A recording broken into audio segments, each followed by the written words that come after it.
Mwami Kakuza. Wansebo. Sebo nkulamusiza. Ali muyanda. Nze kadima kubera FM dinamnena manja ne kabuguza. Nsokuliza. Nange. Kadima leero konkubidde. Ansubire nti ensonga eno negguka. Kiki taata? Nino omwana muwala andi ku bwongo. Akola ki? Andi ku bwongo. Buli oneekyusa gwendaba. Oneekyusa gwendaba. Okay. Yankula nkukunaddenga lumonde mu kipata. Tokukunala. Tuno tuzze. Kiki kati? Akati omwana ezamuyita Madiina. Akola ku mobile money. Omusajja n'okumala omwana oyo mwagala. Sikuwulira bulungi? Omusajja za amagezi gonna ng'omusajja. Okumulaga nti mwagala naye nti alemeddwa. Biganye. Naye kati osalawo neŋŋamba nti kankunoonye. Olw'okuntaasa. Okay. Naye nzikiriza nti gy'oba oyogedde naye olya awulira. Wali otuta omukisa oba okufuna obudde n'oyogerako naye maaso ku maaso era yagamba ati. Nabitwalako nenjogerakoko naye nga bumanyi nti engeri gy'abeera ku mobile money. Abeera bize bakasitoma bamutawaanya. Gamba ekituufu sinnakimanya. Tonnakimanya. Naye nga njagala nzikiriza ajja kuba obudde omuntu giremu omwaka. Kati mugambe nti omwagala. Mwagala ebisooka n'ebisembayo. Olayini nga z'amaanyi. Muganda wange naye nawe nga wakirabyeko. Muggo. Ayimiridde. Okay, ojja kuteereramuko ku network mukubire naye saagala oveeko nze ngenda mugamba Kakooza bekyakumanyi nti gwe Kakooza. Erinnya alimanyi bulungi nalimwanjulira. Wali mwanjulira. Kale tovaako kamukubire kale kangezeeko nga naye bwonsabira. Si byangu.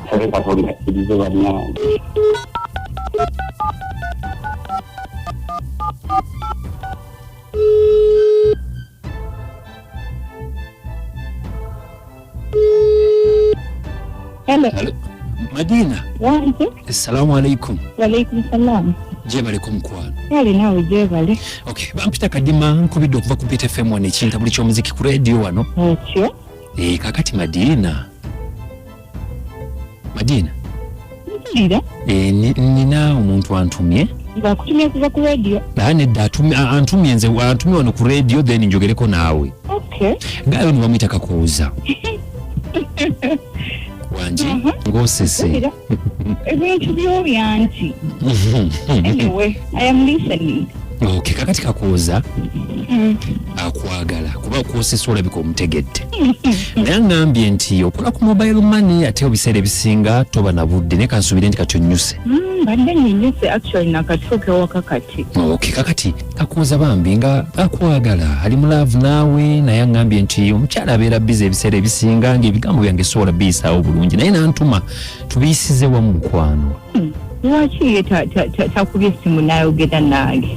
Angambye nti ajjanga naye oli bize ebiseera ebisinga. Wali awo. Nennyabo mundi naye.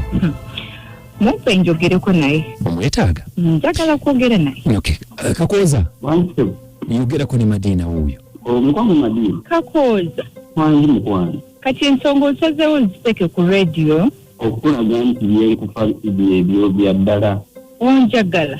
Ebya ddala nkwagala ebisooka n'ebisembayo. Kakooza. Wangi mukwano. Mpozi obeera wa? Era eno Katooke. Katooke. Okola mulimu ki? Emirimu nkolako mingi nayo. Egirina linnya. Kyetaaga nga tuli babiri.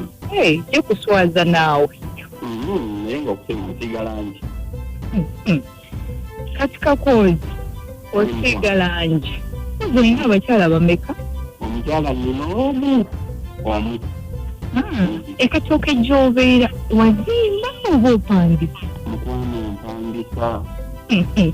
Ennyumba gy'opangisa yabisenge bimeka?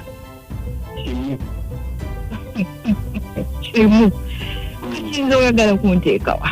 Era ngenda gyawuza ngateekamu kateni ndala obeere sayidi eno n'oli abeere sayidi eno. Amazike geesiba ku balambuzi naye Kakooza omanyi bulungi. Nkumanyi bulungi era kyobola okuva lwe nakulaba sitereeranga. Gwe muli olaba ndi levo zo onsobola? Nja kukusobola bwe mpa omukisa. Nkuwa omukisa? Mu kisenge ky'ennyumba ekimu ky'opangisa nange mb'ogenda okumpeera omukisa. lwaki togwewa n'owezimbira ku nnyumba? Muganda ndimu ebirungo naye mbadde njagala nkutolereko ku birungo bino. Ntolerako ku birungo sooka ompeerezeko emitwalo 10 kati. Emitwalo 10 gyo mu budde buno wongambidde sizirinaawo. Ndowooza naawe owulira engeri gy'otandiseemu okunanaagira. Sinaba kunanaagira singa oba ompadde omukisa okukwagala ebigambo bijja kujja. Kati nze bagambye njagala bigambo nkugambye njagala emitwalo 10 kati. Emitwalo 10 gyo mu budde buno teziriiwo naye nga nja zifuna. Genda okwepimira bye munaamira anyway nsomera ennamba yo. Olwandisose n'okutula n'oŋŋamba nti bakinaagira ne tulaba. Muli bakindaze nga weetaaga ssente z'okulya ekyeggulewo ne mukyalawo mu nnyumba yammwe ey'ekisenge ekimu gye mupangisa. Omufuga oba okanteereddeko kalina mbuzibu nkeeyanja. Ngenda kuteerako emitwalo 2. Ozzi esimu ereeta mannya ki? Ereeta Kakooza Samuel. Kakooza Samuel muwulira nowananaagira. Mazima ddala abatalina ssente amaanyi gakwana mugajjawa. Tosubwa omukisa guno. Rubbish.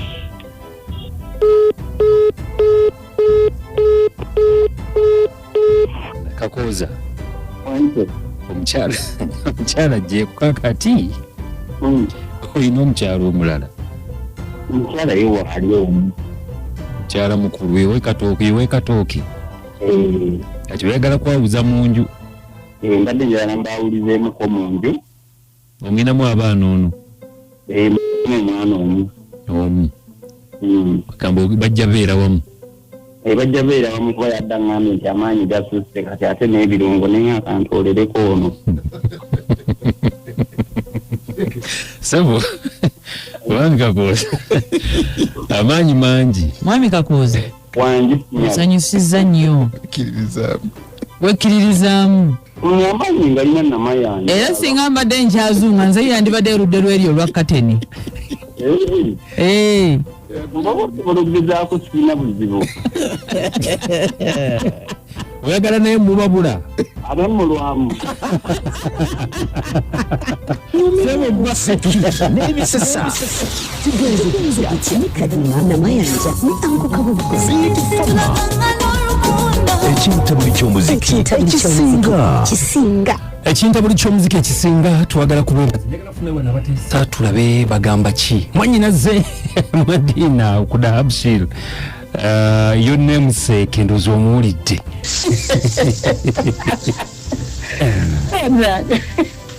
Endala giri wano omukyala simula wange bannange. Kale webale nnyo wamamalayo tutulabe. Gusonye bannaye omukyala gambye ki?